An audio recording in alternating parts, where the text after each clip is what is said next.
Question is, which of the following numbers are divisible by 11? যে তলৰ কোনবোৰ সংখ্যা 11 এৰে বিভাজ্য হ'ব? এতিয়া যিকোনো সংখ্যা 11 এৰে বিভাজ্য হ'ব যদিহে এই সংখ্যাটোৰ অযুগ্ম স্থানৰ অংক আৰু যুগ্ম স্থানৰ অংকৰ পাৰ্থক্য 11 এৰে বিভাজ্য হয়। এতিয়া কথা হ'ল 11 এৰে বিভাজ্য কোনবিলাক সংখ্যা 11 এৰে বিভাজ্য হ'ব? যেনে 0, 11, 22, 33 এই সংখ্যাবিলাক সাধাৰণতে 11 এৰে বিভাজ্য। কাৰণ 11 এৰে বিভাজ্য সংখ্যাবোৰ হৈছে যে 11 ৰ গুণিতক। কথা হ'ল যে এই সংখ্যাটো 11 এৰ বিভাজ্য হ'ব না নাই। বিভাজ্য হোৱাৰ নিয়ম হৈছে শৰ্ট ট্ৰিকটো হৈছে যে প্ৰথমতে অযুগ্ম স্থানৰ অংক আমি যোগ কৰিম।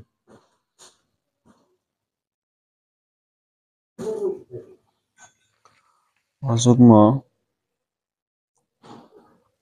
স্থানৰ অংকৰ যোগফল। অযুগ্ম স্থানত কি কি আছে? এটা আছে কি নম্বৰ 1, 2, 3, 4, 5, 6, 7, 8 8টা অংক আছে, 8টা 4 আছে। ইয়াৰে অযুগ্ম সংখ্যাবিলাক হৈছে আচলতে 1, 3, 5 আৰু 7। 1 নম্বৰত কি আছে? 1 নম্বৰত আছে 4। এইটো আছে 1 নম্বৰ, 3 এইটো অযুগ্ম স্থানত আছে, অযুগ্ম স্থানত আছে আৰু অযুগ্ম স্থানত আছে এইটো 1, 2, 1, 3, 5, 7 অযুগ্ম স্থানত আছে। যোগ কৰিলে কিমান হ'ব?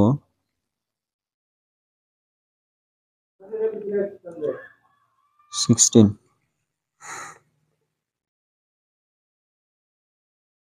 আৰু এটা কাম কৰিব লাগিব, যুগ্ম স্থানৰ অংক। যুগ্ম স্থানৰ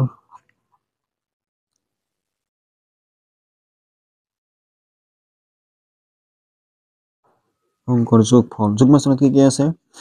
এই 4 আছে। যুগ্ম স্থানত কি আছে? 4 আছে। যুগ্ম স্থানত আছে 4, 4, 4 আৰু এইটো 2 নম্বৰত আছে, 4 নম্বৰত আছে, এইটো 6 নম্বৰত, 8 নম্বৰ। যুগ্ম স্থান হৈছে কি এটা আছে, এটা 2টা 3টা 4টাই আছে।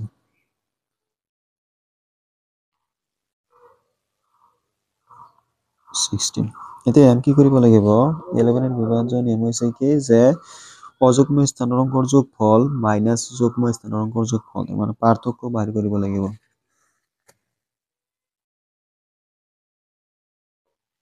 পাৰ্থক্য হৈছে অযুগ্ম স্থানৰ যোগফল। অযুগ্ম স্থানৰ যোগফল হৈছে 16 মাইনাস যুগ্ম স্থানৰ যোগফল হৈছে 16 বিয়োগ কৰিলে 0। আমি কৈছো যে কি 0 যিকোনো সংখ্যাৰ হৰণ কৰিব পাৰি। 0ৰ বাহিৰে যিকোনো সংখ্যাৰ হৰণ কৰিব পাৰি। যিকোনো সংখ্যাৰ হৰণ কৰিব পাৰি তেনেহ'লে কি হ'ব? 0 11 এৰে বিভাজ্য।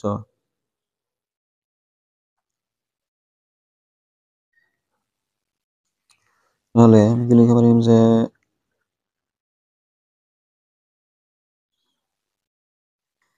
এই সংখ্যাটো 11 এৰে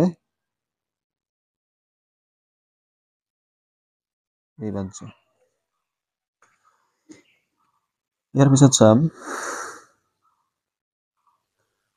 4, 7, 3, 2, 8, 3, 6 এই সংখ্যাটো 11 এর বিভাজ্য হবে না নাই?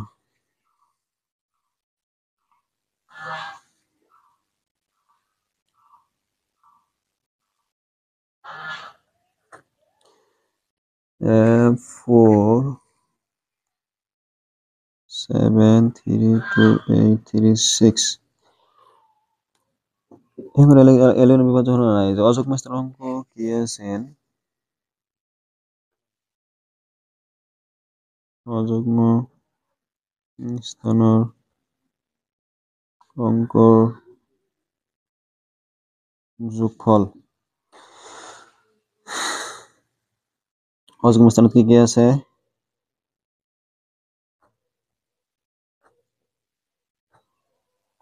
এটা যোগ কৰিম যে 6 8 3 4 14 17 21 যুগ্ম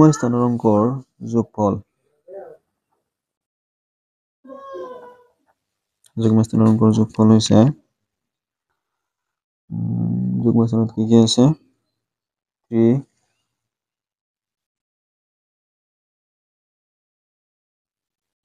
2 7 প্লাস করলে 5 7 12 পার্থক্য যুগ্ম স্থানের অঙ্ক হয়েছে 21 মাইনাস যুগ্ম স্থানের অঙ্ক 12 প্লাস করলে 9 কিন্তু ছিল যে 11 গুণিতক যিবিলাক সেইবিলাকে 11 গুণিতক বিলাকে কেৱল কি হ'ব 11 বিভাজ্য হ'ব ইয়াত গুণিতক পাইছিলো 0 পাইছিলো 9 11 পাইছিল 11 22 আৰু 33 ইয়াত কিন্তু আমি কি পাইছো 9 কিন্তু 11 এৰে বিভাজ্য নহয়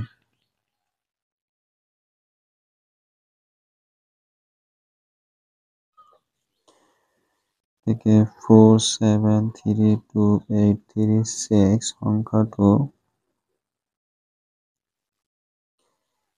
7 এৰে বিভাজ্য নহয়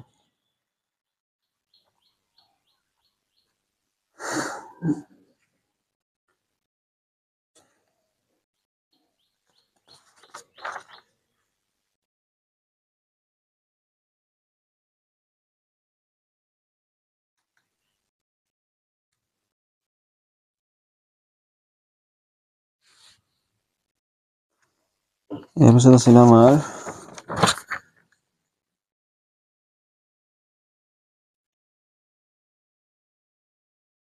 সি এইটো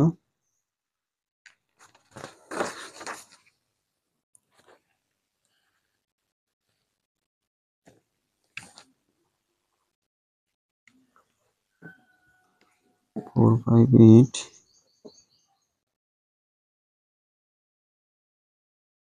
7 5 9 4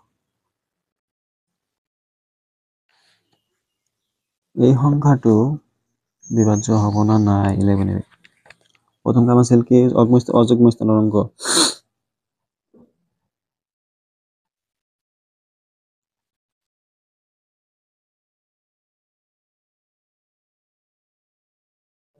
যোগফল এটা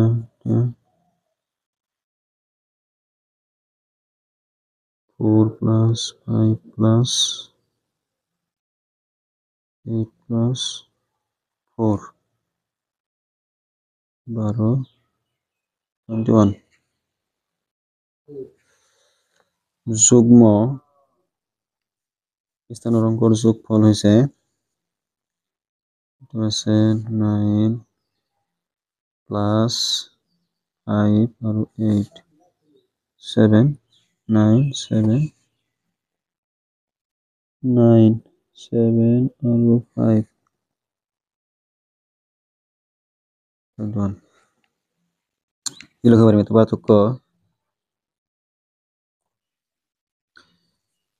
21 minus 21 equal to 0 0 11 এৰে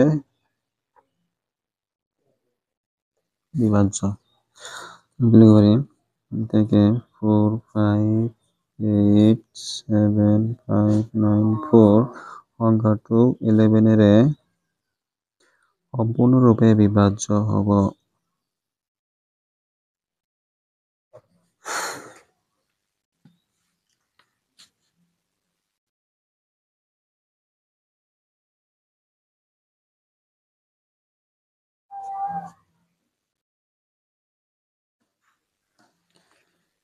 और শেষৰ অংকটো হৈছে 1 2 3 2 1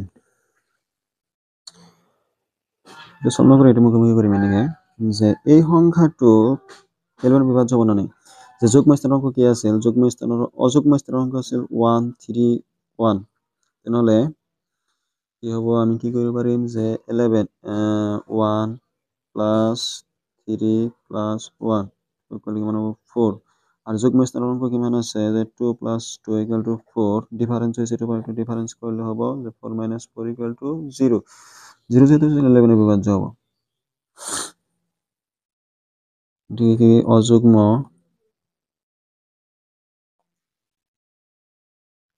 স্থানৰ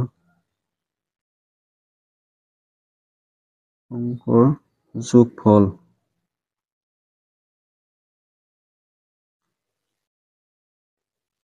যোগফল 1 প্লাস 3 প্লাস 1 ইকুয়াল টু 4 আৰু যুগ্ম অংকৰ যোগফল হ'ব 2 প্লাস 2 ইকুয়াল টু 4 এতে পার্থক্য 4 - 4 ইকুয়াল টু 0 যেটো 11 এর বিভাজ্য therefore 1 2 3 2 1 সংখ্যাটো